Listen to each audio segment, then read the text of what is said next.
देशमुखांच्या घरात आई सुद्धा म्हणजे आईपणाच्या छटा दाखवणाऱ्या अशा अनंत आई आहेत. करेक्ट. कांचन, विशाखा, आता संजना आहे नवीन, अरुंधती स्वतः आहेच जी अगदी केंद्रबिंदू आहे त्याचा. तर अशी पात्र तुम्ही आजूबाजूला बघितलेलीत का? कारण तुम्ही जेव्हा मगाशी म्हणलात की तुम्ही त्या चॅनलला किंवा सांगितलेलं की ही मी माझ्या पद्धतीने करीन आणि सुदैवाने ती मुभा तुम्हाला दिली, तर हे कसं घेतलं तुम्ही? काय काय होतं ते? आजूबाजूला बघितलीत हा, पात्र? मी म्हटलं तसं की आपण अनेकदा अशी पात्र आपल्या आजूबाजूला बघत असतो. म्हणजे मला वाटतं प्रत्येकाच्या घरात एक अशी प्रेमळ आत्या असतेच की विशाखासारखी, जी मुलांना इतका जीव लावत असते. प्रत्येकाच्या घरी अशी एक आजी असतेच की जी खूप बोलते बोलते बोलते पण ती तेवढीच प्रेमळ आहे. संजनासारख्या बाईच्या सुद्धा कधीतरी तिला प्रेम वाटतं तिच्याबद्दल आणि ती प्रेमाने बोलते. सो मला वाटतं अशी सासू, अशी आजी, अशी भावंड, अशी आत्या, ही सगळी कॅरेक्टर्स आपल्या आजूबाजूलाच असतात. आणि मला वाटतं मी तीच बघत बघत बघत लहानाची मोठी झाले. माझ्या घरातलं वातावरण तसं होतं. केदारचा कॅरेक्टर जो त्या घरातला जावई आहे पण तो मुलासारखा आहे. सो मला वाटतं आजूबाजूची पात्र आपण बघत असतो आणि त्यामुळेच आपण अजून जास्ती ती आपल्या गोष्टीतली कॅरेक्टर्स रंगवतो. मला वाटतं प्रेक्षकांना आणि व्ह्युअर्सना सुद्धा ती पात्र इतक्या जवळची वाटतात कारण त्यांच्या आजूबाजूला तशीच काही कॅरेक्टर्स असतात. म्हणजे प्रत्येक वेळी ते म्हणतात की अरे मी पण अशा कांचनसारख्या एखाद्या बाईला बघितलंय, मी पण अशा विशाखासारख्या एखाद्या माझ्या नात्यात अशी कोणीतरी आहे. सो मला वाटतं अशी पात्र आजूबाजूला माझ्या खूप मला दिसती, मला भावली, त्यामुळे ती माझ्या आणि यांचा एक प्रोग्रेसिव्हनेस आहे ह्या सिरियलला. Yes. What appeals to me personally is प्रत्येकाच्या ह्याच्यामध्ये एक ग्राफ त्याचा बदलतोय. ते म्हणजे ग्रे शेड्स ज्याला म्हणतात की ना धड काळं आहे किंवा गोरं पांढरं आहे, ते मध्येच कुठेतरी आहे. कधी त्यातला काळा रंग उठावदार असेल, कधी तो पांढरा जो समंजसपणाच्या, म्हणजे संजनाच्या बाबतीत हे पर्टिक्युलरली आपण वॉच करू शकतो. ती कधीतरी अतिशय समंजस, कारण तिला जे तिच्यावर काही गुदरलं असं म्हणू शकतो आपण, की तिला कळतं की अरुंधतीचं काय मोल आहे किंवा अशा मैत्रीण असण्याचं, किंवा ती जे आता काही तिच्या आयुष्याचं करून बसली आहे त्यांनी एक कोणीतरी अशी मैत्रीण पाहिजे की हे तू करतेस हे बरोबर नाही. म्हणजे तिची बहीणही दाखवली आहे, पण बहिणीशी तिचा जो रॅपो आहे तो तसा नाही आहे जसा अरुंधती ही पूर्णतः, म्हणजे तसं बघायला गेलं तर आपण अगदी शत्रुपक्षातली असं म्हणू शकतो, पण तरीही त्यांचा समंजसपणा येतो. सो हे कसं म्हणजे खूप छान झालंय ते. मला असं वाटतं की खूप ह्युमन लेवलवर आम्ही म्हणजे मला पहिल्यापासूनच असं वाटायचं, म्हणजे मी स्पेसिफिकली म्हणत नाहीये पण अदरवाईज पण मालिका बघताना मला असं वाटायचं अरे ही सेकंड वाईफ आहे किंवा एखादी कोणतरी अशी एक नाही, कारण काही मालिकांमध्ये ते अगदी डिमार्केशन अगदी असतं. म्हणजे वाईट म्हणजे तो वाईटच वागेल आणि चांगला म्हणजे तो चांगलाच वागेल. मग त्याला ते ह्युमन लेवलवर ट्रीट नाही करत. म्हणजे एखादा म्हणजे संत आणि तुम्हीच उत्तर एखादा दिलं एक्झॅक्टली. सो आम्ही खूप ह्युमन लेवलवर ही मालिका जेव्हा मी लिहित होते त्यावेळेला मला खूप स्ट्रॉंगली वाटत होतं. एकतर मुळात आपण एखादं निगेटिव्ह कॅरेक्टर एखाद्या मालिकेमध्ये का आणतो की ओके फाईन, काहीतरी ड्रामा मिळतो, काहीतरी त्याच्यातनं स्पाइस मिळतो, त्यातनं काहीतरी घडतं. मला असं वाटतं की खूप ड्रामॅटिक सिच्युएशन्स एकतर आई कुठे काय करते मध्ये नसतात. आम्ही खूप सिच्युएशनल ड्रामा करतो जो लोकांना भिडतो, जो लोकांना आवडतो. आमचा ड्रामा जास्तीत जास्त इमोशनल असतो, त्यामुळे लोक खूप जास्ती इमोशनली कनेक्ट होतात. सो मला वाटतं की लिहितानाच आम्ही डोक्यातच ठेवलं होतं की मला एखादा कॅरेक्टर अरे हा वाईट म्हणजे हा वाईटच, मग 1000 एपिसोड तो सतत काहीतरी कटकारस्थान करत राहणार, ती असं मला करायचंच नव्हतं. कारण ती पण माणूस आहे ना, ती पण ह्युमन आहे ना, तिची ही एक बाजू आहे ना. अशी कुठची माणसं असतात, मी नाही बघितली त्याची कुठची माणसं. मी म्हणते तुम्हाला ते हेच की माझ्या आजूबाजूची माणसं किंवा इथे बसलेल्या कोणी अशी माणसं बघितली आहेत का जी सतत आयुष्यभर कटकारस्थानं करत बसली आहेत किंवा पीपल वॉज सो निगेटिव्ह. मला नाही वाटत तसं. म्हणून मला वाटतं ते खूप रिलेटेबल वाटतं. का? कारण नाही, संजनाचंही कुठे चुकत नाहीये असं ज्या वेळेला व्ह्युअर्स म्हणतात ना, त्यावेळेला आम्हाला खूप आनंद होतो की ओके फाईन, म्हणजे आपण संजनाचं कॅरेक्टर ज्या पद्धतीने व्हिज्युअलाइज केलं होतं आणि ज्या पद्धतीने ते रंगवलं होतं ते इतकं परफेक्ट बसलेलं आहे की लोकांना तिच्याबद्दल सुद्धा तेवढीच आत्मीयता वाटते. सो मला वाटतं हे खूप वेगळेपण आहे आई कुठेचं, असं आय स्ट्रॉंगली फील. मुग्धा, आता मी तुमच्याकडे येते. ज्येष्ठ लेखिका मंगला गोडबोले यांच्या आपण कन्या. लेखनाचे संस्कार कळत नकळत लहानपणापासून होत होते तुमच्यावर. शालेय आणि महाविद्यालयीन जीवनातल्या या संदर्भातल्या काही लक्षणीय आठवणी आहेत तुमच्या, म्हणजे लेखक किंवा अभिनय या दोन्ही नाही, आमच्याकडे काय व्हायचं, माझी आई आमची शाळेतली गॅदरिंगची नाटकं लिहायची आणि माझं घर शाळेच्या जवळ होतं. पुण्यात राहता बरेचदा असं होतं की म्हणजे चालत गेलं की शाळा, चालत गेलं की कॉलेज असं, त्याच्यामुळे शाळेच्या जवळ मी राहायचे. तर संध्याकाळी माझ्या मैत्रिणी शाळेतनं आमच्याकडे यायच्या आणि गच्चीवर आम्ही ती नाटकं बसवायचो आणि मग ती गॅदरिंगमध्ये करायचो. असं साधारणपणे मी 2री ते 10वी वगैरे असं केलं. त्यामुळे तो एक आमचा वर्षातला इव्हेंट ठरलेला असायचा की ते एक 15-20 दिवस. आणि मग ते थोडं असं असतं ना की जरा चुणचुणीत मुलं असली की मग त्यांना वक्तृत्व स्पर्धांना पाठवा आणि असं. आणि माझ्याबद्दल ती लोकांना खात्री वाटायची की हिची आई हिला भाषणं लिहून देईल किंवा निदान मदत करेल. पण पुढे पुढे मग ते झालं असं की मी काहीही म्हणजे उत्स्फूर्त भाषण स्पर्धा, आता उत्स्फूर्त भाषणात तरी मीच भाषण करणार ना, म्हणजे त्या आयत्या वेळेला मला विषय मिळणार आणि मी उत्स्फूर्त करणार. तरी लोक असं म्हणायचे की ही मंगला गोडबोलेंची मुलगी आहे, मग हिला एवढं यायलाच पाहिजे. तर त्याच्यामुळे एक स्टेज अशी आली की ते कसं झालं की मला स्टेज, नाटक या सगळ्याची गंमत वाटायला लागली, पण मला लेखनाची भीती वाटायला लागली. कारण हे एकतर आपण लिहायला लागलो तर आपल्याला कधीच आयुष्यात ह्याच्याबद्दल काही एक म्हणजे ज्याला इंडिपेंडेंट आयडेंटिटी म्हणतात तशी नसणार आहे, पण अभिनय तर करायला आपल्याला आवडतोय. मग माझ्या नशिबाने झालं काय की मला ऑल इंडिया रेडिओवर मी खूप लहानपणापासून काम करायला लागले किंवा बालोद्यान वगैरे अशा ह्याच्यामध्ये. मग ते मला दर महिन्यात त्यांचे ते ठराविक असायचे ना, ज्याच्यामध्ये ते काय बेबाबाईची अक्कल हुशारी वगैरे असे 8 एपिसोड्स मी जाऊन केले. असं मी खूप उद्योग. आणि पुण्यात ते सोपंही असतं, म्हणजे डिस्टन्स हा मुद्दा असल्यामुळे तुम्ही नाचही शिकता, तुम्ही गाणंही शिकता, तुम्ही ज्याला एक ते सर्वांगीण विकास वगैरे असं म्हटलं जातं तसं सगळं पुण्यात करता येतं. सो ते मी करत होते. मग पुढे कॉलेजमध्ये गेल्यावर पुरुषोत्तम करंडक स्पर्धा, मग राज्यनाट्य स्पर्धा, मग कामगार कल्याण स्पर्धा, मग असं सगळं करत असताना एक स्टेज अशी आली, म्हणजे ऍक्च्युली झालं असं की जब्बार पटेल पुण्यात एका मुलीच्या शोधात होते एका डॉक्युमेंटरीसाठी, वर्ल्ड हेल्थ ऑर्गनायझेशनच्या, मला वाटतं महेंद्रला माहिती असेल. तर त्यांनी मग चौकशी केली की एका विशिष्ट काय म्हणतात त्याला, अशी दिसणारी एक मुलगी कोणी आहे का. तर कुणीतरी माझं नाव सजेस्ट केलं. मग मी जाऊन ती डॉक्युमेंटरी केली. मग त्यांनी मला सिलेक्ट केलं. मग स्मिताताई तळवलकर आल्या. मग त्यांनी असंच कशासाठी तरी विचारलं, मी ते केलं.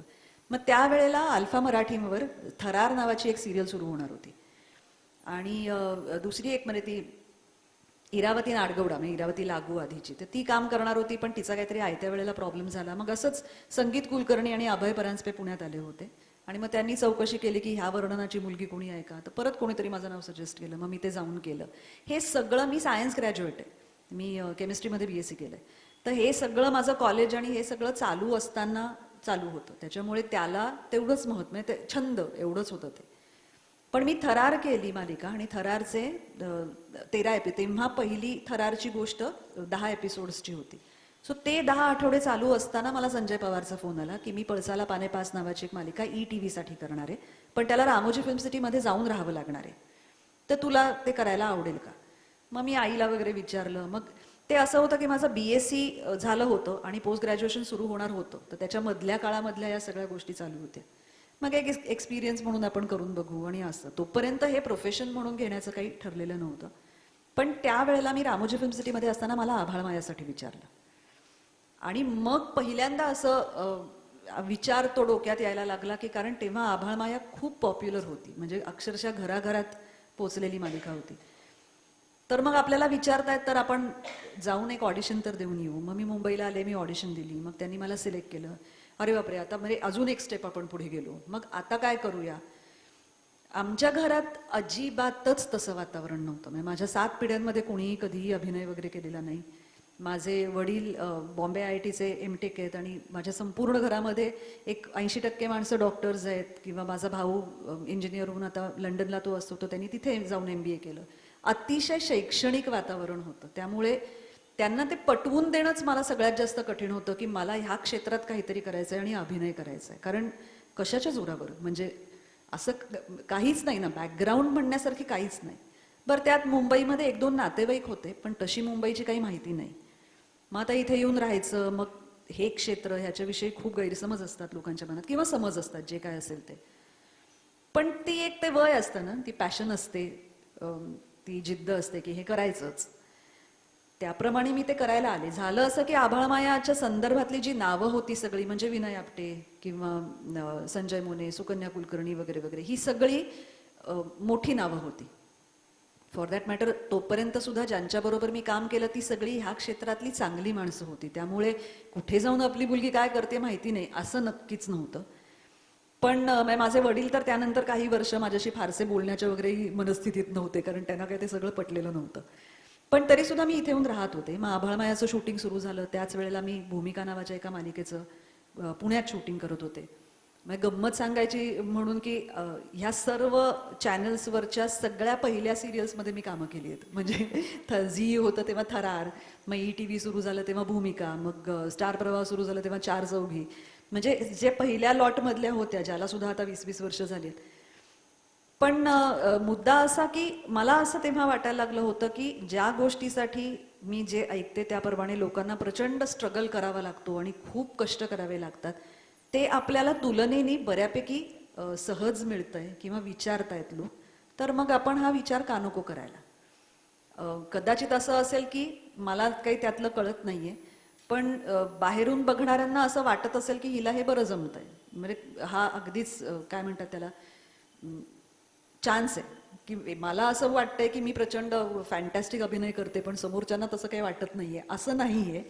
तर मग आपल्याला मिळतात बरं. माझ्या नशिबाने एका पाठोपाठ एक मला खरंच चांगल्या लोकांकडनं विचारणा होत होती. म्हणजे मग मला देवू देवधरांनी एका मालिकेसाठी विचारलं, म्हणजे कामं मिळत गेली. मग मी जाहिराती करत गेले. मग मला चंद्रकांत कुलकर्णींनी नाटकासाठी विचारलं. मी मुंबईला आले तेव्हा मी महेंद्र तेरेदेसाईची पहिली टेलिफिल्म केली होती. सो एका पाठोपाठ एक मला कामं मिळतही गेली, मला चांगले लोक विचारतही गेले. मग मी CID स्पेशल ब्युरो केलं BP सिंगांबरोबर, जे मी वर्षभर करत होते. हिंदीमध्ये मी काही चांगल्या मालिका केल्या. मग मला असं वाटत गेलं की आपण इथे ह्या सगळ्यासाठी लागणारे जे काही सो कॉल्ड कॉम्प्रोमाइजेस असतात किंवा असे आपण कधी काही केले नाहीत, आपल्याला करावे लागले नाहीत. फिल्म्समध्ये माझं कधी काही फार बस्तान बसू शकलं नाही, कारण फ्रँकली स्पीकिंग मी कधी त्या दृष्टीने स्वतःला फार प्रमोटही केलं नाही. मी टेलिव्हिजन आणि नाटक ह्याच्यामध्ये खुश होते, जाहिरातींमध्ये मी खुश होते. त्यामुळे बरं सगळं जे काय बोल्डनेस वगैरे होता तो वैचारिकच होता. म्हणजे मी काय तसं कधी फार अंगप्रदर्शन वगैरे केलं नसतं, कारण तो माझा पॅटर्न नव्हता.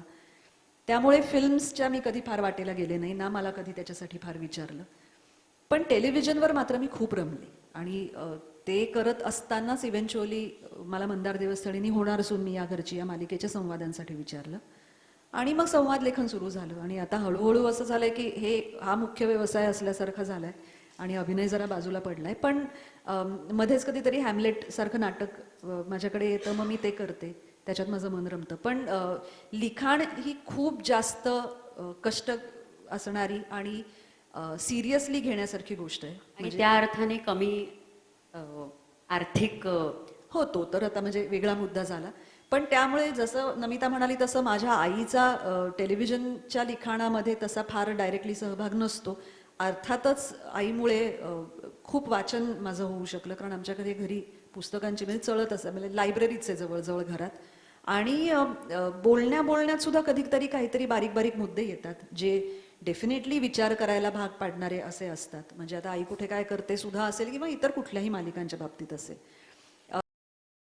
लेखनाचं तंत्र म्हणाल तर ते त्या मालिकेनुसार थोडं थोडं आपण मोल्ड करत जातो किंवा शिकत जातो.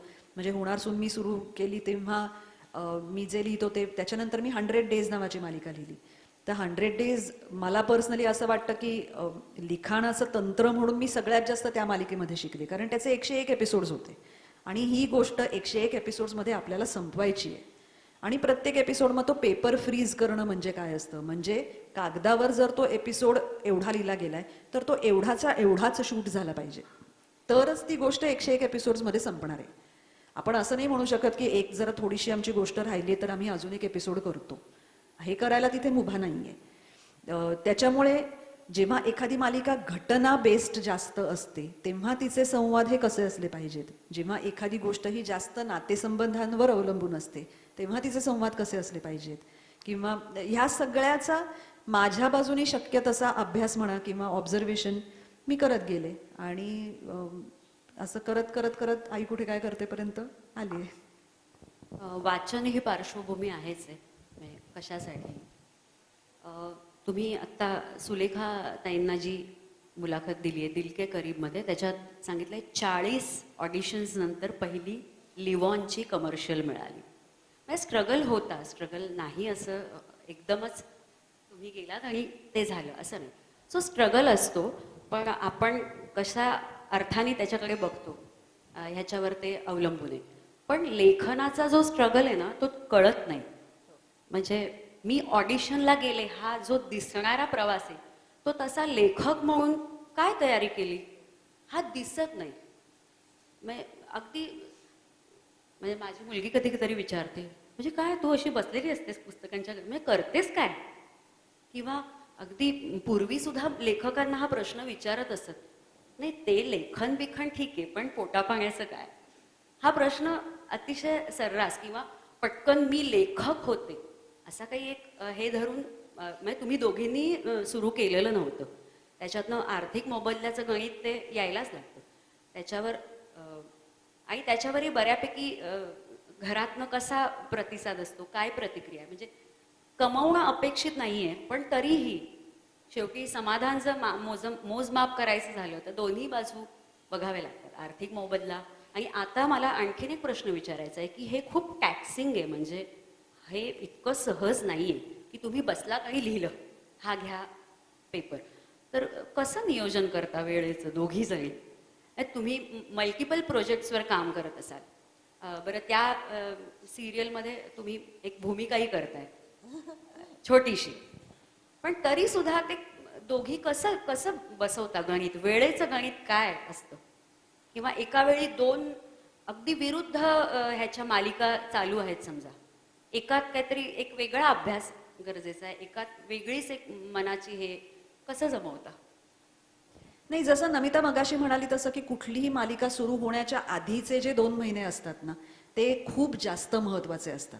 तिथे एकदा तुमचा बेस पक्का झाला की त्याच्या पुढचं लिखाण हे बऱ्यापैकी ऑटो पायलट मोडवर जातं असं मला वाटतं. म्हणजे ती कॅरेक्टर्स एकदा डोक्यात स्वच्छ बसलेली असली ना की आपल्या ह्या व्यक्तिरेखा ज्या त्या दिसायला लागतात डोळ्यासमोर हळूहळू. आणि मग जेव्हा त्या मूर्त स्वरूपात आपल्या ऍक्टर्स समोर आणतात तेव्हा तर त्या खूपच चांगल्या दिसायला लागतात. म्हणजे गंमत म्हणून सांगायची झाली तर कांचन आणि आप्पांची केमिस्ट्री जी आहे ती पुढे पुढे पुढे जास्त फुलत गेली. जरी आम्ही पहिल्यांदा ती लिहिताना स्क्रिप्टमध्ये लिहिलेली असली तरी सुद्धा जेव्हा ऍक्च्युली ऍक्टर्स आम्हाला डोळ्यासमोर दिसायला लागले तेव्हा ती जास्त खुलत गेली असं होतं. पण अदरवाईज आपल्या आजूबाजूला इतकी माणसं असतात आणि इतक्या व्यक्तिरेखा असतात, म्हणजे जर आपण त्यांच्याकडे एक एक व्यक्तिरेखा म्हणून बघायला गेलं तर.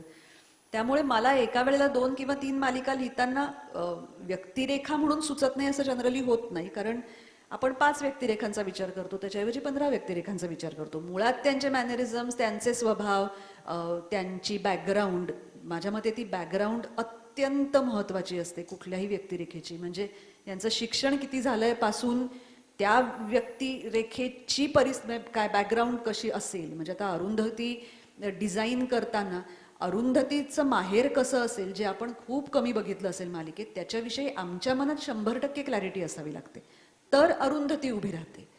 त्यामुळे किंवा कांचनच्या सुद्धा बोलण्यात जेव्हा तिच्या माहेरचे वगैरे उल्लेख येतात तेव्हा कांचन कशी असेल याची बॅकग्राऊंड आम्हाला क्लिअर असावीच लागते.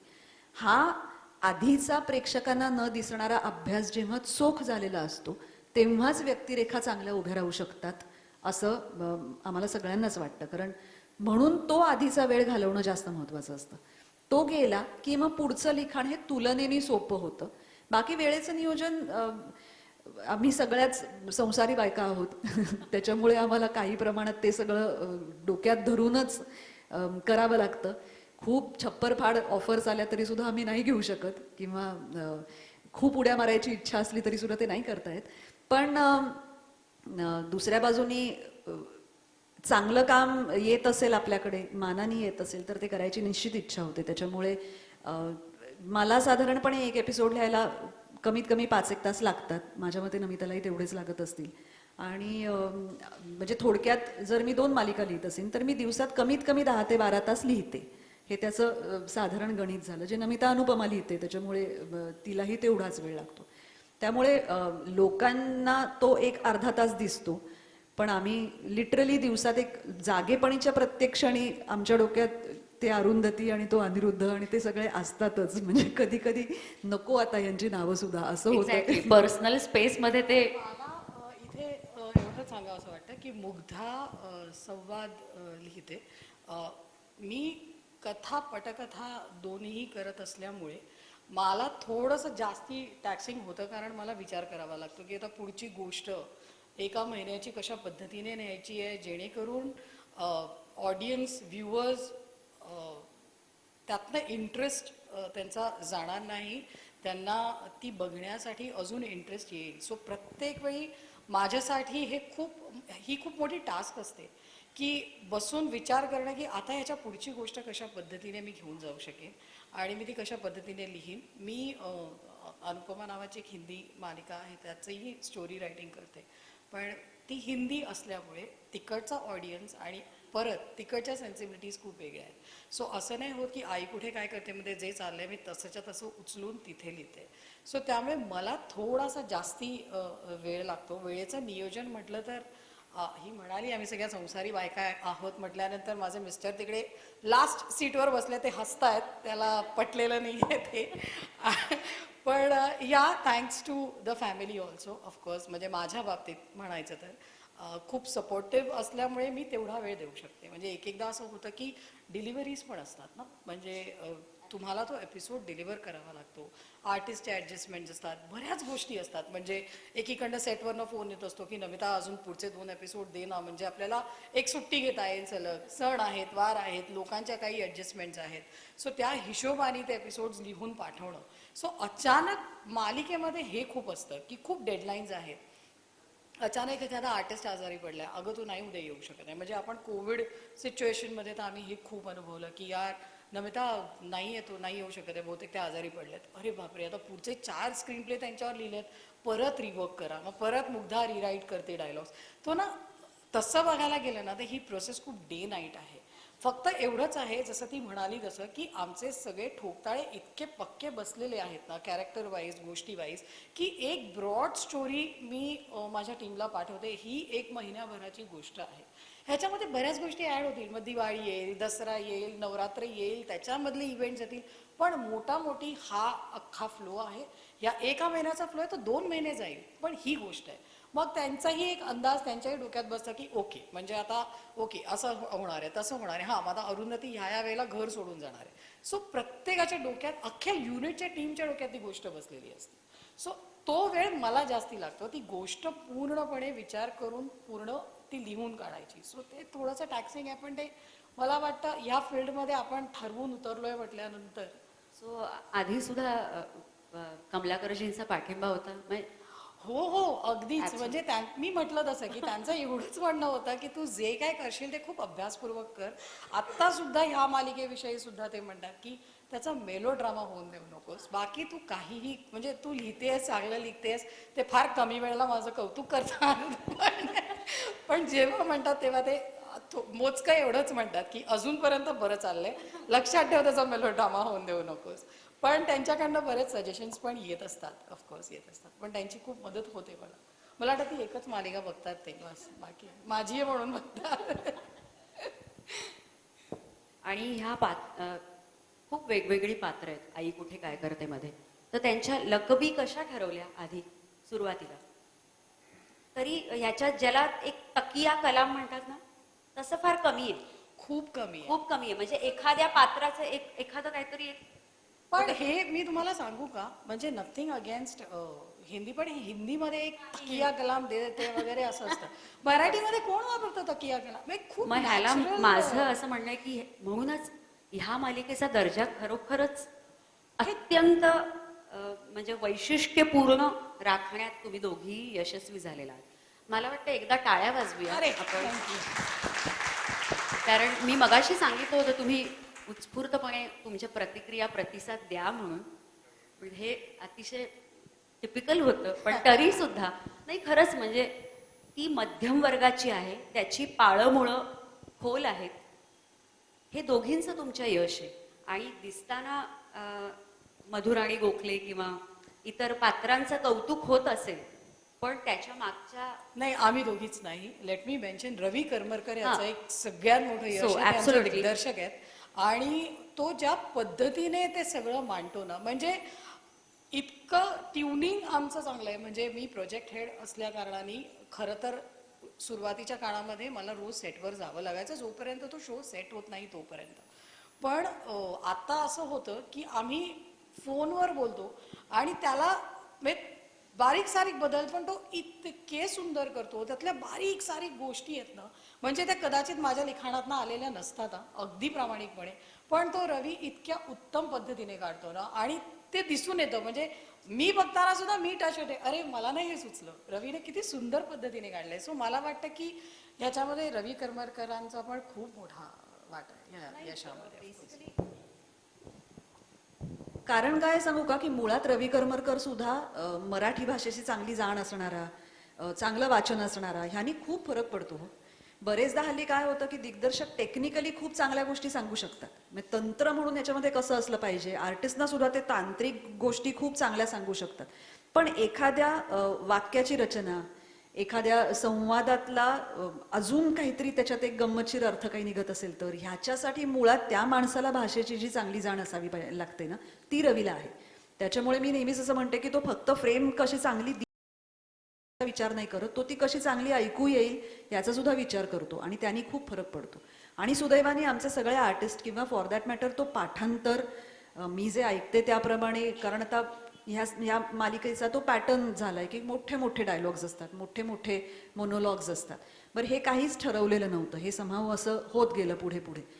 पण मी ऐकते त्याप्रमाणे चालू शूटिंग थांबवून त्याचं पाठांतर लोकांकडनं ते करून घेतात, किंवा आमचा एक असिस्टंट डिरेक्टर तिथे उभा राहून फक्त स्क्रिप्ट फॉलो करत असतो आणि तो नटांना एक एक वाक्य, एक एक शब्द जसा आहे तसा बोलायला लावतात. हे खूप कमी ठिकाणी होतं. आणि काय होतं की जेव्हा मग साधारण गोळाबेरीज लोक बोलायला लागतात ना, तेव्हा त्याला एक प्रकारचा विश्विषितपणा येत जातो, त्याचा तो बांधीवपणा राहत नाही. आणि मला असं बरेचदा वाटतं की ह्या मालिकेमध्ये अनेक सीन्स प्रचंड मोठे मोठे असून सुद्धा ते तेवढे टाईट राहतात. म्हणजे मध्ये तर आम्ही 3 एपिसोड्स एकच सीन केला, पण तरी सुद्धा तो तसा 3 एपिसोड्स एक सीन वाटला नाही, ह्याचं यश रवी करमरकरचं आहे किंवा त्याच्या डिरेक्शन टीमचं आहे. त्यामुळे तो खरं तर येणार असं म्हणाला होता, पण अजून तरी आलेला नाहीये. पण याच अनुषंगाने मी आणखीन पुढचा एक प्रश्न विचारते की मध्ये एक ट्रॅक येऊन गेला जिथे यश आणि गौरीचं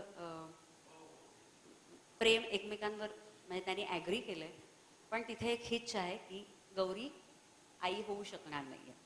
आणि एकंदर कांचन देशमुखांचा स्वभाव पाहता त्यांनी त्याला विरोध करणं अतिशय ऑब्व्हियस होतं. पण तिथे सगळ्या पात्रांनी मिळून त्यांना ते फार सुंदररित्या हँडल केलं आणि त्यांना समजूत पटवली की हेच असं नाहीये. म्हणजे इनफॅक्ट विषयाच्या विपरीत जाऊन तो ट्रॅक आला. हा कसा सुचला?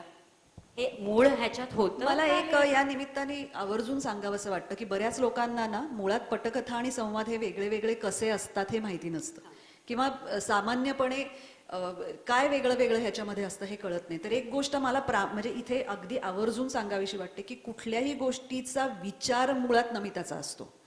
मुळात पटकथेमध्ये तिने एक दिशा दिलेली असते, तिने एक विचार दिलेला असतो, त्यातला तिचा विचार तिने मांडलेला असतो, जो मी संवादांमधनं माझ्या बाजूनी फुलवण्याचा प्रयत्न करते. विचार माझा नसतो. म्हणजे मी खरं सांगायचं तर माझं काम फक्त संवाद लिहिणं एवढंच आहे. मी बरेचदा आगाऊ मुळात असल्यामुळे त्याच्या पलीकडे जाऊन तिचं डोकं खाते, किंवा मला असं वाटतंय म्हणून 4 गोष्टी सांगण्याचा प्रयत्न करते.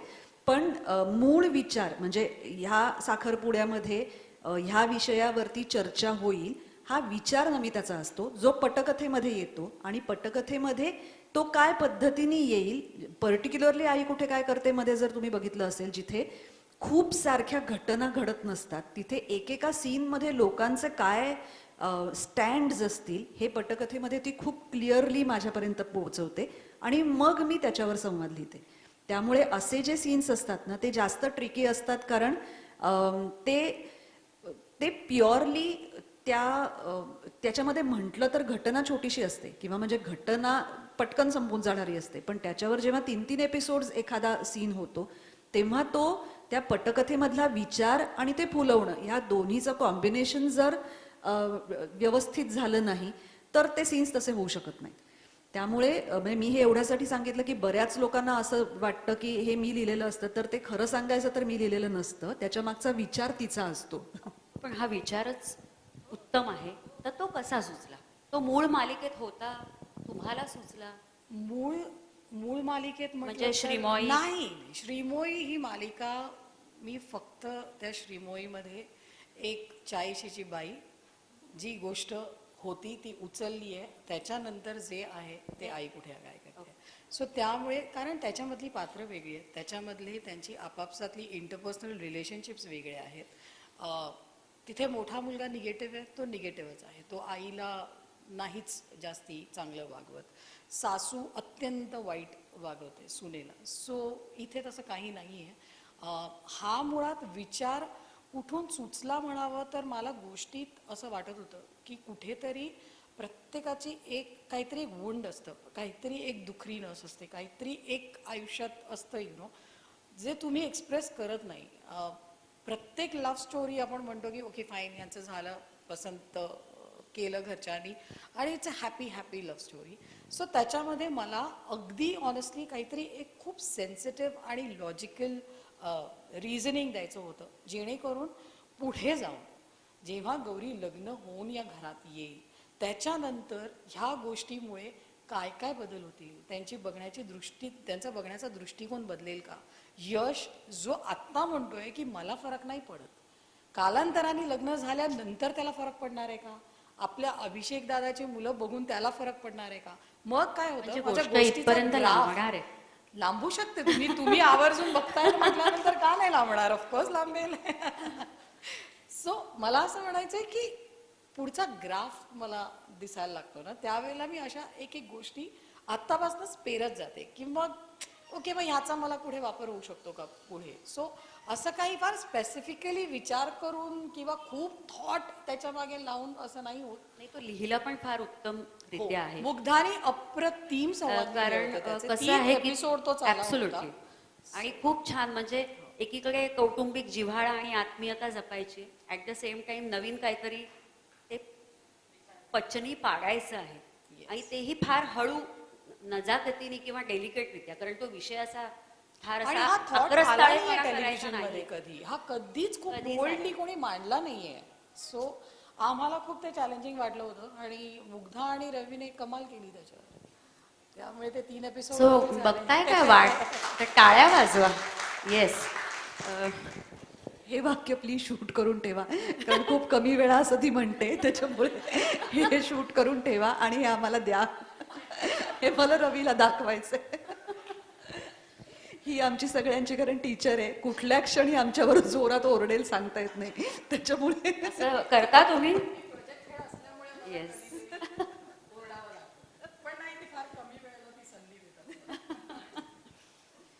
नमिता, पुढे काय आम्ही बघणार? आम्ही एखादी कादंबरी अपेक्षित करू शकतो का, नाटक का, स्वतंत्र काही लेखन काही आहे मानस असा भविष्यात? खूप काय काय आहे माझ्या डोक्यात, पण आता बघूया कितपत कसं नाही, काय. बोलूया आपण. बोला ना. नाही म्हणजे नाही आय मीन डोक्यात आहे, म्हणजे पेन डाऊन नाही गेले काही, पण ऑफकोर्स मला बरंच काही करायचं आहे. मला OTT प्लॅटफॉर्मवर लिखाण करायचंय, कारण ते खूप एक वेगळंच तंत्र आहे OTT प्लॅटफॉर्मचं. म्हणजे तुम्ही टेलिव्हिजनमध्ये बऱ्याचदा अनेक रिस्ट्रिक्शन्समुळे किंवा अनेक गोष्टींमुळे, कारणांमुळे ज्या गोष्टी खूप ओपनली मांडू शकत नाही, कदाचित OTT प्लॅटफॉर्मवर त्या खूप ओपनली तुम्ही एक्सप्रेस करू शकता. त्याचं लिखाण वेगळं असतं, त्याचा स्ट्रेस वेगळा असतो. म्हणजे मला वाटतं OTT प्लॅटफॉर्मवर एखादी वेबसिरीज 10 एपिसोड्सची असते. सो मला एकदा असं काम करून बघायचं आहे जिकडे मला सततचा स्ट्रेस नाही आहे आणि एक 10 एपिसोड मी एक छान उत्तम OTTसाठी एक शो बनवलाय. मला तो एक्सपिरियन्स ऑफकोर्स घ्यायचा आहे. कादंबरी वगैरे फार पुढे आय एम स्टील एक्सप्लोरिंग. मला अजून बऱ्याच मी गोष्टी. सर्व रसिकांतर्फे, सेवा संघातर्फे आणि व्यक्तिगत माझ्यातर्फे तुम्हाला थँक्यू खूप शुभेच्छा. Thank you so much. Thank you. Mugdha, तुमचं काय भविष्यातलं स्वप्न? कादंबरी, नाटक नाही, ऑटोबायोग्राफी तर फार म्हणजे लेटर स्टेजला आपण म्हणू शकतो, पण त्याच्या आधी आणि कधी पटकथाकार म्हणून वेगळ्या खुर्चीत नाही बसावं असं वाटलं काय म्हणजे? नाही म्हणजे मला फॉर दॅट मॅटर मला आठवते, मला नमितानी सुद्धा मला वाटतं गोठच्या वेळी का कधीतरी विचारलं होतं की तुला पटकथा म्हणजे तू स्क्रीन प्ले लिहिशील का म्हणून. पण मी खूप रमते आहो संवाद लिहिण्यात, मला खूप आवडतं. त्याच्यामुळे समहाव मला अजूनपर्यंत तरी असं काही वाटत नाहीये की आपण स्क्रीन प्ले लिहावा असं. जे चाललंय ते मला आवडतंय. बाकी हां, म्हणजे आता काय लिखाण ह्या ह्याच्यामधल्या ज्या बाकीच्या गोष्टी आहेत त्याच्यामुळे नाटक लिहिण्याचा तर मी अनेकदा एक प्रयत्न करून हे काय आपल्याला जमत नाहीये असं म्हणून ठेवून दिलाय. तर कधीतरी होपफुली ते बाड मी बाहेर काढीन. फिल्म सुद्धा मला लिहायला आवडेल. दृश्य माध्यमाशी संबंधित जे काही आहे ते ऑब्व्हियसली करायला आवडेल, कारण तेच करत आली. हॅमलेटचा जरा आम्हाला अनुभव ऐकायला आवडेल. हॅमलेटचा हॅमलेट हॅमलेट असं झालं की चंद्रकांत कुलकर्णींनी मला वाडा चिरेबंदीसाठी विचारलं होतं, पण त्यावेळेला मला जमलं नव्हतं. कारण माझी मुलगी लहान होती, म्हणजे तिच्या सगळ्या, आणि माझा नवरा तेव्हा फिरतीवर, म्हणजे तो तेव्हा त्याचं ट्रॅव्हलिंग असायचं, त्यामुळे मी ते केलं नव्हतं. आणि माझ्या मनात समाव त्याची चुटपुट राहिली होती, कारण त्याची ती ट्रिलॉजी होती. ते पुढे एक फक्त वाडा हे नाटक नाही ना, पुढे त्याचे अजून 2 नाटकं होती आणि ते आपण करू शकलो नाही असं मला वाईट वाटलं होतं. आणि आधी सुद्धा चंदू सरांबरोबर मी बरंच काम केलं होतं. त्यामुळे त्यांनी जेव्हा हॅमलेटसाठी मला विचारलं तेव्हा मी काहीही न ऐकता ते फक्त मला म्हणाले नाटक करशील का? मी हो एवढंच म्हणाले होते, कारण तेव्हा मी डेली सोप्समध्ये अभिनय करणं बंद केलं होतं. कारण परत माझी मुलगी लहान होती आणि मध्ये 7-8 वर्ष मी डेली सोप्समध्ये अभिनय करत नव्हते. पण नाटक मला जमू शकलं असतं, कारण त्याचं आपल्याला शेड्यूल आधीपासून माहिती असतं आणि असं. तर म्हणून मी हो म्हणाले. मग मी त्यांना भेटल्यावर मग मला हॅमलेट, मग झी मराठीचं पहिलं नाटक आणि तो सगळा एकूण मोठा आहे पसारा त्याचा वगैरे कळलं. अर्थात नाटक मला माहिती होतं, नाना जोगांचं ट्रान्सलेशन होतं आणि ती सगळी प्रोसेस काहीतरी वेगळीच होती. म्हणजे तोपर्यंत मी केलेली नाटकं आणि हे नाटक ह्याच्यामध्ये खूप फरक होता असं मला वाटतं. कारण एकतर on stage 23 characters, 17 lapel mics, किंवा एकूण त्याचा पसारा म्हणजे 2 ट्रक्स भरून त्याचं सामान, आमचे ते कॉस्ट्युम्स इतके प्रचंड मोठे होते, म्हणजे ते दमायला व्हायचं. म्हणजे एका दिवसामध्ये 2-2 प्रयोग जेव्हा असायचे तेव्हा त्या कॉस्ट्युम्समुळे दमायला व्हायचं. एकूणच तो सगळा डोलारा खूप मोठा होता. त्याला आलेल्या प्रतिक्रिया, त्याला झालेला विरोध, त्याच्याबद्दल म्हणजे ह्या इंडस्ट्रीतल्या आतल्या आणि बाहेरच्या लोकांचे वेगवेगळे जे काही म्हणजे त्याची मतमतांतर, तो सगळाच एक खूप इंटरेस्टिंग प्रकार होता. पण त्या पलीकडे नाटक म्हणून किंवा त्याच्या तालमींच्या दरम्यान पुन्हा एकदा म्हणजे आता फॉर एक्झाम्पल सुमित राघवनचा मी अभिनय, कसा स्टेजवरचा वावर असावा, कशा पद्धतीने एखाद्या नटाने स्वतःला ऑन स्टेज आणि ऑफ स्टेज म्हणजे बॅक स्टेज सुद्धा कंडक्ट करावं, काय प्रकारची सिन्सिरिटी असावी, ह्या प्रकारच्या नाटकाला म्हणजे हॅमलेट सारख्या नाटकाला तुम्ही चुकलात, एखादा शब्द तुमचा विसरला, तुम्ही चुकून काहीतरी वेगळंच बोललात, अशा कशालाही काहीही स्कोप नसतो. ते अतिशय जास्त बांधीव नाटक असतं. नाना जोगांचे शब्द असे असतात की तुम्ही चुकून एखाद्या जागी काहीतरी भलतंच बोललात, माफ कराच्या ऐवजी तुम्ही सॉरी म्हणालात, असं नाही चालणार आहे. तो काळ आहे, त्याचं काहीतरी एक बाज आहे. त्यामुळे त्याच्या तालमी, त्याचे प्रयोग हा एक आयुष्यातल्या छान अनुभवांपैकी एक अनुभव होता, एवढंच मी म्हणू शकते. आणि टीम पुन्हा एकदा सगळी फार चांगली होती, कारण आम्ही 22-23 माणसं सतत एकत्र असायचो. मी आणि मनवाना एक दोघीच जणी होतो. त्याच्यात असंख्य टेक्निकल गुफअप्स कधी ना कधीतरी स्टेजवर बॅक स्टेज हे चालू असायचे. पण तो 3 अंकी डोलारा उभा करण्यासाठी 70 माणसं बॅकस्टेज जी पळत असायची इकडून तिकडे सारखी, तो म्हणजे जर अदरवाईज शाही- मराठी नाटकांमध्ये आपल्याला शाही प्रकार होता. हां, म्हणजे ते मी तेच म्हटलं की आपण नाटकं अनेक करतो, ह्या पुढेही करू. हल्ली तर आता असं झालंय की कमी संच ठेवा, 4 माणसांचीच नाटकं करा, दोघांचीच असली तर फारच उत्तम, म्हणजे मग बॅकस्टेजचा सुद्धा आहे.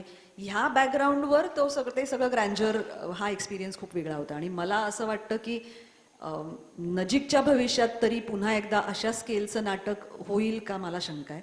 आणि झालं तर अर्थात, कारण त्यावेळेला खूप लोकांची स्वप्न होती. पण अनफॉर्च्युनेटली हे पॅन्डेमिक आणि हे सगळं आल्यामुळे आता पुन्हा एकदा नाट्य म्हणजे इंडस्ट्री उभी राहणार आणि पुन्हा एकदा नव्याने सगळं सुरू होणार, ह्या ग्रँजरचं काहीतरी करणं तर त्याला काही वर्ष जावी लागतील असं मला वाटते. त्यामुळे मला असं वाटतं मी नशीबवान होते की त्यावेळेला ह्याचा मी एक भाग होऊन गेले. तुम्ही दोघी एकमेकींकडनं काय देवाणघेवाण कशी असते आणि काय शिकता का नाही शिकत किंवा काय कसं एक नाही मी तर खूपच काय शिकते. कारण पहिली महत्वाची गोष्ट म्हणजे जसं ती म्हणाली तशी की ती प्रोजेक्ट हेड असल्यामुळे तिच्यावर ॲट अ टाइम असंख्य जबाबदाऱ्या असतात. म्हणजे फक्त लिखाण करून बाजूला झाली असं नसतं ते. त्यामुळे तिला अनेक पातळ्यांवर अनेक गोष्टींमध्ये लक्ष घालावं लागतं, जे खूप कठीण आहे. म्हणजे माझ्यासारख्या व्यक्तीला तर मी दिवसभर किंवा 24 तास त्या फक्त अरुंधतीचा विचार करते हे अशक्य व्हायला लागतं एका मर्यादेच्या पलीकडे. पण ती अरुंधतीचाही करते, ती अनुपमाचाही करते, म्हणजे हे खूप कठीण आहे. म्हणजे ह्याला एक वेगळी काय म्हणतात त्याला चिकाटी लागते जी तिच्याकडे आहे. आणि मला नेहमीच नमिताच्या पटकथेचं पर्टिक्युलरली, कारण मी आत्तापर्यंत एक 8-10 पटकथाकारांबरोबर कामं केली आहेत, वैशिष्ट्य असं वाटतं की तिच्या पटकथेमध्ये एक डेप्थ असते ज्याच्यामुळे मला संवादांना एक प्रकारची काय म्हणता येईल त्याला, मला तो पुश मिळतो किंवा हां तो लिफ्ट मला मिळतो. मुळात ते वरवरचं नसतं, त्यामुळे त्याची डेप्थ आणायला मलाही सोपं जातं असं मला वाटतं. आणि बारीक बारीक गोष्टींमधनं जे नाट्य निर्माण करणं असतं, जे मी म्हणाले तसं की जे आई कुठे काय करते सारख्या मालिकेला गरजेचं आहे, की ज्याच्यामध्ये आपण प्रचंड काहीतरी अशा छप्परफाड घडामोडी नाही करणार आहोत, त्याच्यामधले ती बारीक बारीक वाक्य असतील म्हणा, लुक्स असतील म्हणा, तर हे सगळं तिच्या पटकथेमध्ये खूप छान चांगल्या पद्धतीने ती बाहेर काढते, ज्याचा आई कुठे काय करते मध्ये खरंच खूप फायदा होतो. आता ह्याच्यापेक्षा कम्प्लिटली वेगळ्या जॉनरची पटकथा तिने लिहावी, ज्याचे मी संवाद लिहावेत असं मला वाटतं. त्यात मला अजून एक वेगळा एक्सपिरियन्स किंवा त्या पद्धतीने सुद्धा आमची दोघींची बुद्धी चालू शकते का हे बघण्यात मला आता इंटरेस्ट आहे. मुग्धाच्या बाबतीत मी तिच्याकडनं शिकते म्हणण्यापेक्षा मला असं सतत वाटत असतं की मला का नाही लिहिता येत तिच्यासारखे डायलॉग्स. सो आय थिंक मला नेहमी तिचे डायलॉग स्क्रिप्ट आली ना की माझ्या पटकथेमध्ये, म्हणजे मी म्हटलं ना की मी एक 50% काम पटकथेतनं केलं असेल ना, तर मुग्धा ते 75-80 पर्यंत घेऊन जाते, रवी त्याच्या पुढे घेऊन जातो. सो ती इतके अप्रतिम त्याचे डायलॉग देते किंवा तो सीन इतका सुंदर पद्धतीने खुलवते ना की मी जे पटकथेमध्ये लिहिलंय त्याच्यापेक्षा एक वेगळी गंमत त्या सीनला येते. सो नेहमी तिचे डायलॉग्स वाचताना ना आय एन्जॉय, मला खूप मजा येते तिचे डायलॉग्स वाचताना. म्हणजे इवन एखादे मोठे मोठे सीन्स सुद्धा त्या सीन मधली डेप्थ, मी कदाचित कुठेतरी एखादी गोष्ट माझी राहून गेली असेल तर ती पटकन मला फोन करते की नमिता आपण एक 200व्या एपिसोडमध्ये याचा उल्लेख केला होता, ते आपण त्याच्या पुढे काही केलेलं नाहीये. कारण अनेकदा असं होतं की माझ्या डोक्यातनं बरेचदा काही गोष्टी स्किप होतात. मग मुग्धा आणि रवी हे दोघंही जण मला सतत सांगत असतात की नाही हे आपण करून झालंय, आता हे आपण बोलून झालोय, किंवा तिचं मार्गदर्शन मला अशा पद्धतीने मिळतं की नमिता मला वाटतं आता ना हे तोचपणा संवादात पण मला यायला लागलाय. मग मला जाणवतं की कदाचित माझे सीन्स पण खूप रिपिटेटिव्ह होत आहेत. मग ती म्हणते नाही तू बदल काहीतरी, म्हणजे मला लिहायला सुद्धा संवाद वेगळे काहीतरी मिळतील. सो मला वाटतं ही देवाणघेवाण माझी, हिची आणि रवीची सतत चालूच असते. कारण त्याच पद्धतीने ते काम सुरू ठेवावं लागतं तर वेगळेपणा दिसतो. आमचे रवी करमरकर नावाचे दिग्दर्शक आलेले आहेत मास्क घालून. सो प्लीज वेलकम रवी करमरकर.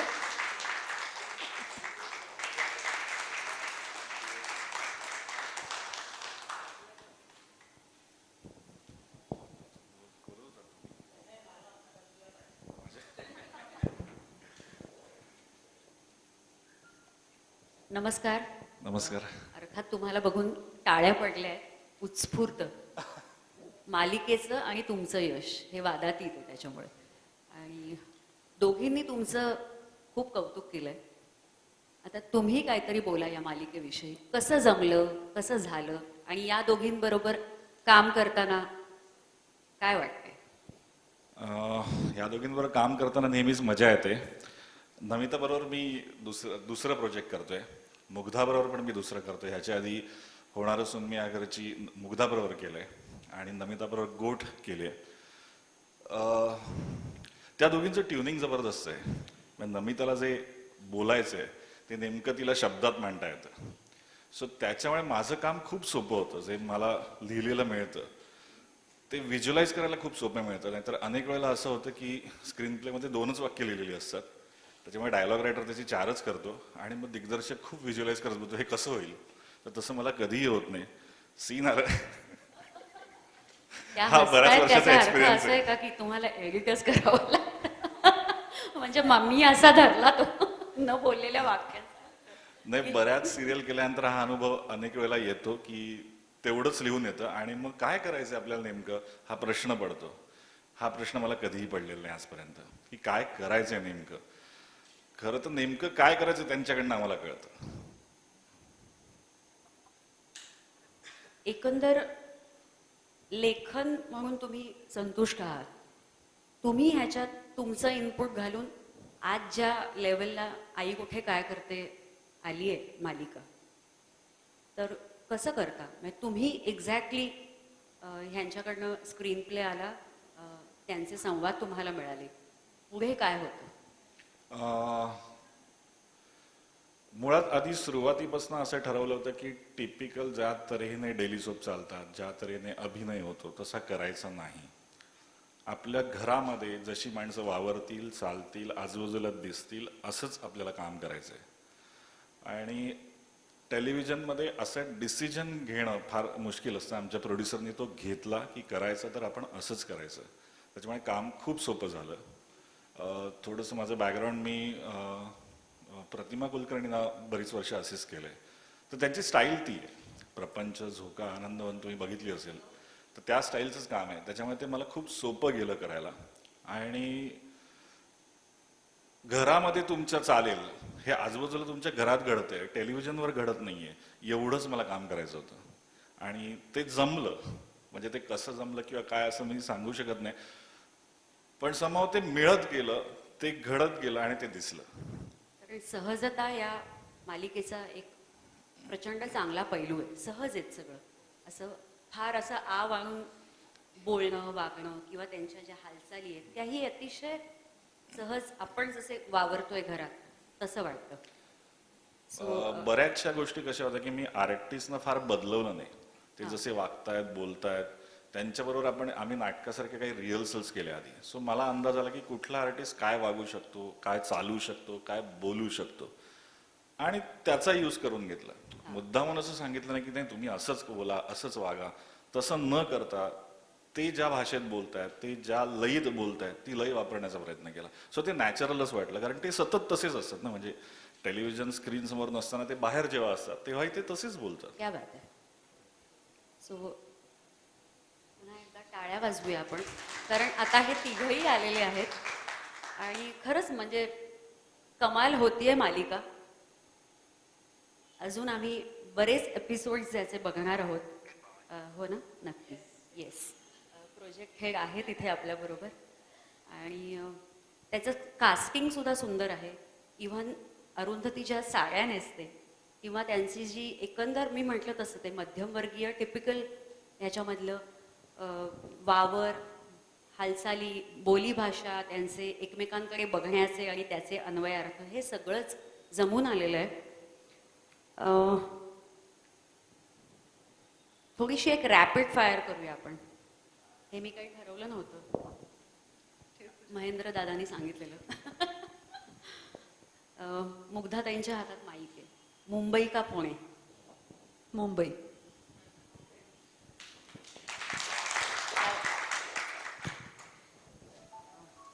अभिनय का लेखन?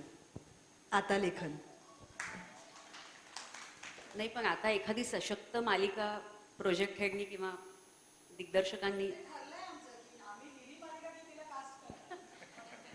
पण मग मी तिला विचारेन की डायलॉग्स कोण लिहिणार आहे. दिग्दर्शनात यायचा विचार आहे? रवीने असिस्ट करायला घेतलं तर. नवोदितांना काही स्कोप पुढे, म्हणजे अर्ज पाठवून द्यायला तुमच्या तिघांच्या भट्टीमध्ये? हो, पण ते ऍक्सेप्ट होण्याची शक्यता कमी आहे हे गृहीत. इथे वेकन्सी आत्ता तरी नाहीये, असेल तेव्हा सांगू. नमिताताई, तुमचं काय? अभिनयाकडे कधीच वळावंसं नाही वाटत? नाही नाही, मी म्हटलं तसं की मी लहानपणी मी ठरवलं होतं की मला अभिनय वगैरे करायचा आहे, पण नाही, मला नंतर जेव्हा मी ह्या प्रोडक्शनमध्ये आले आणि मी माझं काम सुरू केलं त्यावेळेला मी तिथे रमले. So I am happy. मला आवडतं प्रोडक्शन हाऊसमध्ये. आता तर मी ॲज अ रायटर म्हणून करते, पण इतकी वर्ष मी प्रोजेक्ट हेड म्हणून किंवा क्रिएटिव्ह डिरेक्टर म्हणून काम केलं आणि मला ते काम अत्यंत आवडतं. सो आता मला अभिनय रवी मला कास्ट करेल तर मी काम करणार. वाह. आणि दिग्दर्शक म्हणून कोण? दिग्दर्शक म्हणून हां, कोण? किंवा फ्युचर प्रोजेक्ट ऑफकोर्स रवी करमरकर, प्रश्नच नाही. कारण मी त्याच्याबरोबर 2-3 प्रोजेक्ट्स केलेली आहेत. सो माझं आणि रवीचं ट्युनिंग खूप चांगलं आहे. म्हणजे मला अनेकदा ज्या गोष्टी अपेक्षित असतात त्या तो इतक्या सुंदर पद्धतीने एपिसोडमध्ये काढून घेतो आर्टिस्टकडनं.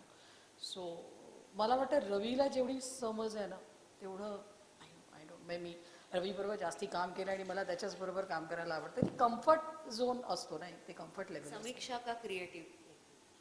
क्रिएटिव्ह समीक्षेकडे वळावं असं नाही. नाही नाही, एक समीक्षक आहेत ना घरी. बस. ओके. आणि पिक्चर का सिनेमा की सिरियल? बोथ. दोन्ही माध्यमं वेगळी आहेत. येस, दोन्ही. सो आम्ही भविष्यात तुमच्याकडनं अगदी नक्की. सिनेमा येस, 100% अपेक्षित ठेवतोय. 100%. आणि रवीजी तुम्ही सिरियल की बाकीही माध्यम? सिरियल मला आवडतं. नाटक आवडतंच आपल्याला, पण तसं अजून मला कोणी नाटक दिग्दर्शित करावं असं विचारलेलं नाहीये. त्याच्यामुळे सिरियल बरीच वर्ष करतोय. फिल्म्स केलेल्या आहेत, पण त्या असोसिएट म्हणून केलेल्या आहेत. सो कधीतरी फिल्म करायचीच आहे पुढे जाऊन. लेखनाच्या म्हणून अशा काही पर्टिक्युलर प्रतिक्रिया येतात लेखक म्हणून? म्हणजे अरुंधती आणि यांना सगळे सांगत असतील, किंवा इन जनरल बोलताना आई कुठे काय करते, छान चाललंय, नमिताताई काय सॉलिड लिहित आहेत पटकथा, असं कधी असं भेटतात चाहते? हां.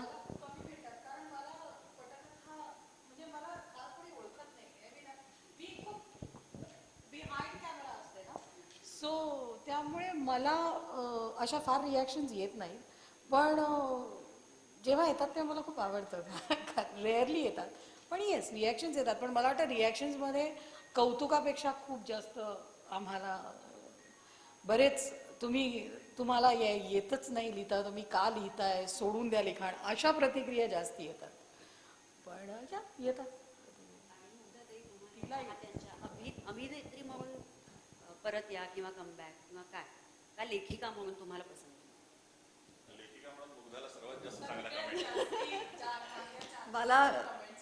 मला लेखक दारू पिऊन लिहितात का वगैरे असंही विचारतात लोक.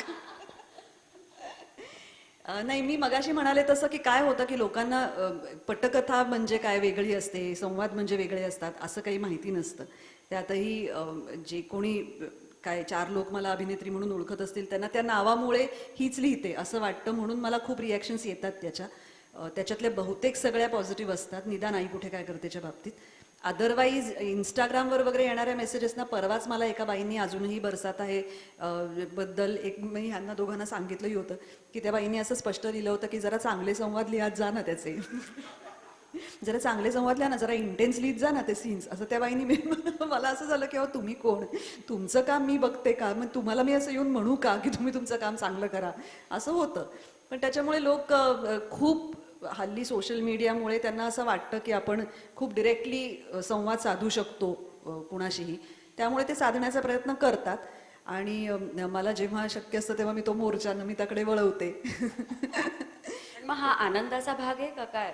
नाही, निश्चितच. म्हणजे मला माझ्या ज्या काही आतापर्यंत मी 7-8-10 सिरियल्स लिहिल्या आहेत त्याच्यात एवढी पॉझिटिव्ह रिॲक्शन एक गठ्ठा अशी कमी वेळा आली होती. होणार सुनमीच्या वेळेला किंवा इवन तुझं माझं ब्रेकअपच्या वेळेला काही विशिष्ट वर्गातल्या लोकांकडनं वगैरे यायची रिॲक्शन. पण आई कुठे काय करतेची आलेली रिॲक्शन ही आत्तापर्यंत मी कधी अनुभवलेली नव्हती. म्हणजे सुमित्रा भावे असतील किंवा आत्तासुद्धा चंप्रा देशपांडे ओपनली फेसबुकवर लिहितात, किंवा कुमार केतकर असतात, किंवा शिरीष काणेकरांनी, म्हणजे अशा प्रकारचे ज्यांना त्यातला काहीतरी एक, ज्यांना ते कळतं, ज्यांना जाणकार प्रतिक्रिया, दर्दी जाणकार अशांकडनं येणारी प्रतिक्रिया असते. आणि अनेक घरातली प्रतिक्रिया कशी, मंगलाताईंची प्रतिक्रिया कशी? आमच्याकडे अशी नाहीये हो पद्धत.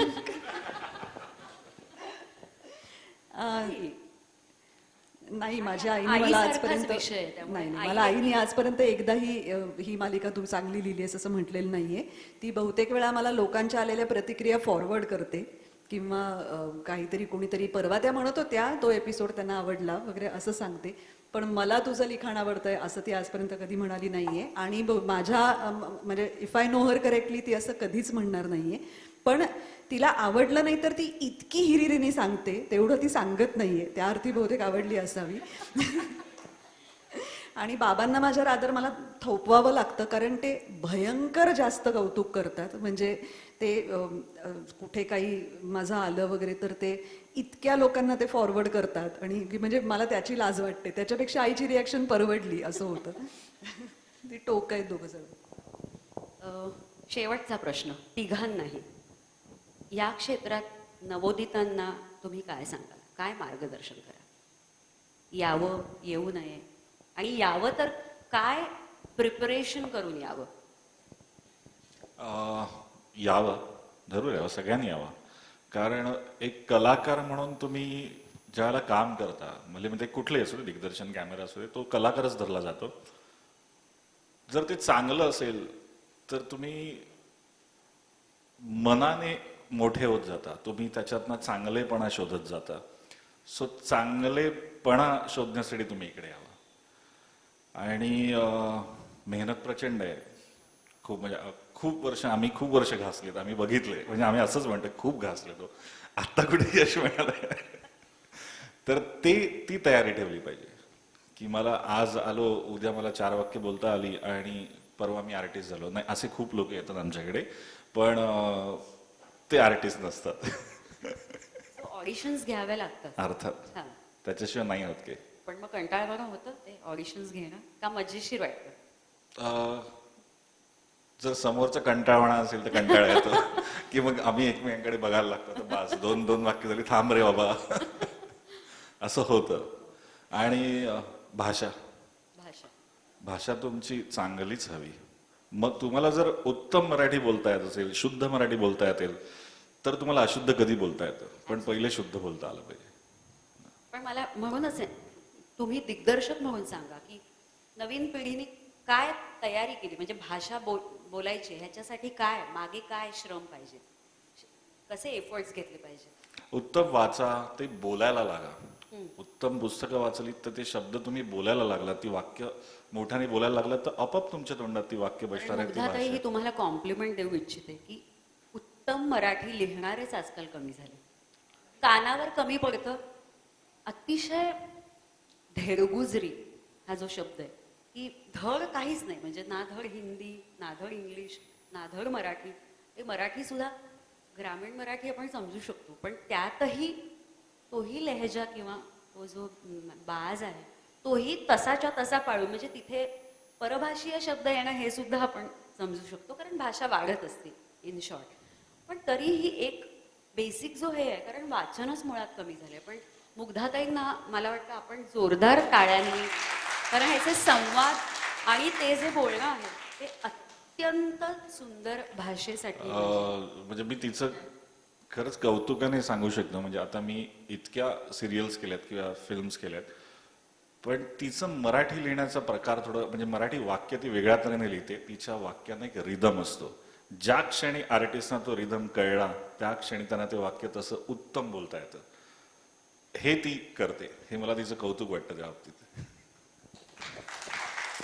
मुग्धाताई, लेखनाच्या क्षेत्रात यायचं तर काय पूर्वतयारी आणि काय मार्गदर्शन कराल तुम्ही, काय सांगाल? नाही, एकतर पहिली गोष्ट म्हणजे वाचनाला पर्याय नाही. आणि मला असं वाटतं की त्याला सबस्टिट्यूट बघणं हे नाहीये, ती पुढची पायरी झाली. म्हणजे आता कसं झालंय की आपली सगळ्यांचीच व्हिज्युअल लिटरसी वाढलेली असल्यामुळे आता वाचन आपलं कमी झालंय, पण ते आता, ते पूर्वी नव्हतं. म्हणजे एका विशिष्ट काळामध्ये आम्ही सगळेच प्रचंड वाचायचो किंवा आमची पिढी त्या दृष्टीने नशीबवान होती असं मला वाटतं की आम्ही खूप वाचलं. सध्याच्या मुलांना तो पेशन्सच राहिला नाहीये. एक पुस्तक अख्खं वाचायचं सुरुवातीपासून शेवटपर्यंत, त्यापेक्षा 3 तासाची फिल्म बघू किंवा शॉर्ट फिल्म बघू, इवन बेटर. पण तो पर्याय नाहीये. वाचनाला पर्याय नाही. उत्तम आणि मोठ्या लेखकांचं चांगलं वाचनाला माझ्या मते मुळात आयुष्यातच पर्याय नाही.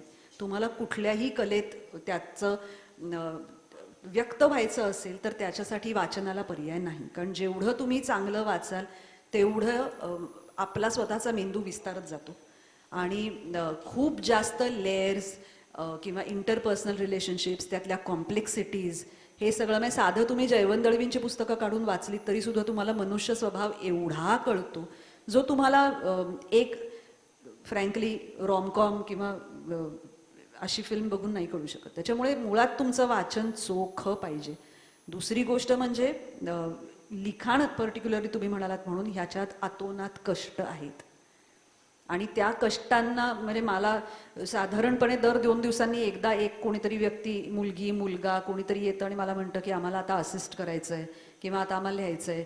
मग मध्ये एक बाई मला म्हणाल्या की आता मला रोज दुपारी 1.5 तास वेळ असतो, माझी मुलं आता शाळेत जातात, तर मी असा विचार करते की मी सिरियलच लिहून बघते. असं नाही होत. त्याला खूप जास्त बैठक लागते, त्याला खूप जास्त तांत्रिक गोष्टींचा विचार करता यावा लागतो. ते तंत्र आहे, ते शिकावं लागतं. त्याच्यामुळे मुळात ह्या सगळ्याकडे एक स्टेपिंग स्टोन म्हणून बघू नका. हे खूप जास्त गांभीर्याने घेण्याचं एक क्षेत्र आहे आणि ते शिकून आणि कष्ट करण्याच्या तयारीने आलात तर देर इज नो एंड.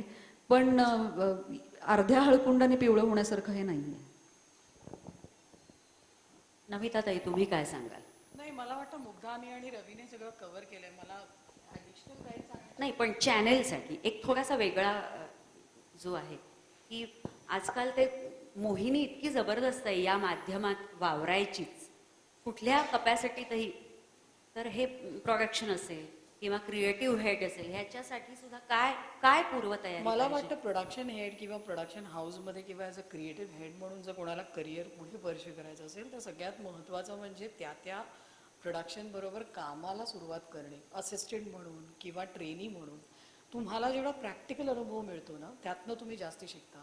मी हे आवर्जून सांगते. आमच्याकडे एक मुलगी आहे तेजस्विनी नावाची, ती दिव्यावरनं येते रवी. ती दिव्यावरनं ट्रेनी म्हणून आली होती आज आमच्याकडे. आमचा सेट आहे घोडबंदरला. ती दिव्यावरनं म्हणाली मला फक्त ट्रेनी म्हणून शिकायचं आहे, मी काही नाही, मी फक्त इकडे दिवसभर थांबीन आणि तुम्ही कसं काय करताय ते बघीन. आज ती इतकं स्मार्टली पिकअप करते, इतकं टॅलेंट आहे. मुलांना खरंच इतकं शिकायचं असतं पण त्यांना प्रॉपर वे माहीत नसतो किंवा त्यांना कळत नाही आम्ही कुठून सुरुवात करायची. मला असं वाटतं की तुम्ही जिथे तुम्हाला संधी आहे तिथे ॲज अ ट्रेनी जॉईन व्हा. तुम्ही मी माझ्या करिअरची सुरुवात तशी केली होती. तुम्ही सगळ्या गोष्टी अब्झॉर्ब करा. तुम्ही एक्सपिरियन्सनेच शिकता आणि एक्सपिरियन्सने शिकलात की मग मला वाटतं तुम्हाला ऑटोमॅटिकली कामं मिळत जातात. अगदी नक्की मिळतात. असं नाही होत की तुमचं काम दिसतं इकडे आणि तुमच्या कामाला ॲप्रिसिएशन मिळतंच मिळतं. नक्कीच. असं व्यावसायिक तत्वावर मार्गदर्शन द्यायला आवडेल मुलांना? मला हा. मी एवढी मोठी नाही आहे हो अजून. नाही, असं मी नाही. कोणाला मार्गदर्शन नाही. आणि मला वाटतं बघा आता हेच असं म्हणणं नाही नाही आय वुड एक्झॅक्टली. बऱ्याच संस्था आहेत म्हणजे त्यांना एक टेक्निकल नॉलेज जे असतं ना जे त्या संस्थांमधनं मिळू शकतं. ऑफकोर्स आता मला वाटतं बरेच कोर्सेस आहेत थ्रू विच तुम्हाला चॅनलमध्ये सुद्धा ऑपॉर्च्युनिटीज आहेत. सो हेही इट्स क्वाईट इझी नाव. आता आहेत बरेच कोर्सेस आहेत. सो मला वाटतं आजचा संवादाचा कार्यक्रम आपण आवरता घेऊया.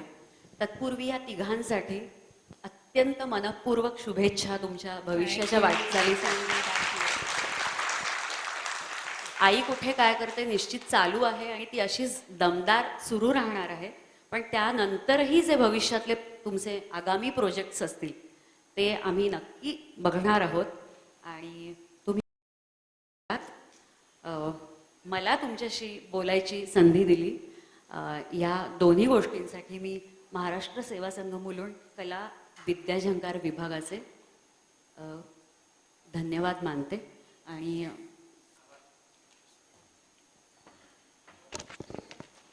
नमस्कार. हॅलो हॅलो चल.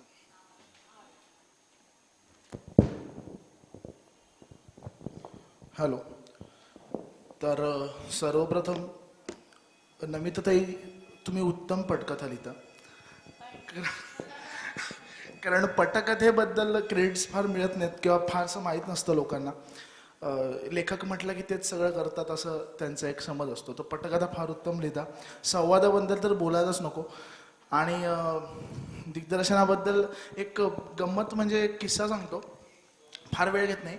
एक किस्सा सांगतो. माझा एक 35 वर्षाचा असा एक मित्र आहे, म्हणजे 30-35चा. त्याचा मला परवा आम्ही फोनवर बोलताना जेव्हा मी त्याला सांगितलं की असा असा कार्यक्रम आहे सेवा संघामध्ये, तर तो मला म्हणाला, अरे मी बघतो म्हणाला आई कुठे काय करते. आणि म्हणे की म्हटलं हो का, म्हटलं काय आवडतं तुला, असं एक जनरल आपण प्रश्न विचारतो. तो म्हणाला की अरे ते संजनाला छळतात ना लांब भारी वाटतं म्हणतात. म्हणजे मला असं होतं की माझ्यासाठी तो एक आश्चर्याचा धक्का होता, कारण अदरवाईज हा एज ग्रुप फारसा डेली सोप्स एवढा कन्झ्युम करत नाही OTT प्लॅटफॉर्म्समुळे. पण तो अजून एक माझी मैत्रीण आहे जी सकाळी 7:30ला मला वाटतं हॉटस्टारवरती प्रीमियम कॉन्टेंट अवेलेबल होतं, तर 7:30 वाजता हॉटस्टारवरती ते आई कुठे काय करते बघते. बाकी काकू, आजी, माम्या ह्या लोक, ही मंडळी तर वॉकिंगला त्यांचा विषय असतो की अरुंधतीचं काय झालं बोलणं वगैरे वगैरे. त्यामुळे तर अशी ही गेली 2 वर्ष जी सक्सेसफुल जी मालिका आपण सगळे बघतो, त्याचा एक भाग असलेले नमिताताई वर्तक, मुग्धाताई गोडबोले आणि रविदादा करमरकर ह्यांनी आज पडद्यावरची गोष्ट आपल्याला सगळ्यांनाच माहिती आहे, पण पडद्यामागची गोष्ट कशी वर्क होते ते आपल्याला आज जे उलगडून सांगितलं, त्याबद्दल सर्वप्रथम मी त्यांचे आभार मानतो. त्यानंतर मुलाखत म्हटली की मुलाखत ही एक पार्टनरशिप आहे. म्हणजे सचिन बॅटिंग करतोय आणि समोर अभि कुरुविला खेळतोय, तर काय त्याला अर्थ नाही. त्यामुळे मुलाखत रंगवण्याचा जी मुख्य जबाबदारी असते ती सारंगी आंबेकर यांनी पार पडली, याबद्दल मी त्यांचे सुद्धा आभार मानतो. तसेच ही जी सर्व व्यवस्था होती ही कामत केटरर्स यांचे सुद्धा मनपूर्वक आभार. आणि last but not the list म्हणजे तुम्ही सर्व रसिक प्रेक्षक, जे आज वेळात वेळ काढून एवढे कोविडचे प्रतिबंध असून सुद्धा फक्त मालिकेवरच्या आणि मालिकेशी निगडित कलाकारांच्या, लेखकांच्या प्रेमापोटी इकडे वेळ काढून आलात, त्याबद्दल तुमचे सुद्धा मनपूर्वक आभार. आणि शेवटचं की हा जो सक्सेसफुल कार्यक्रम आम्ही आज इथे तुमच्यासमोर मांडू शकलो, त्यासाठी महाराष्ट्र सेवा संघाच्या पूर्ण कार्यकारी समितीने जे काही सहकार्य केलं त्यांचे कला विद्याशंकर विभागातर्फे मी एकदा आभार मानतो. आणि आजचा कार्यक्रम संपन्न झाला असं घोषित करतो. धन्यवाद.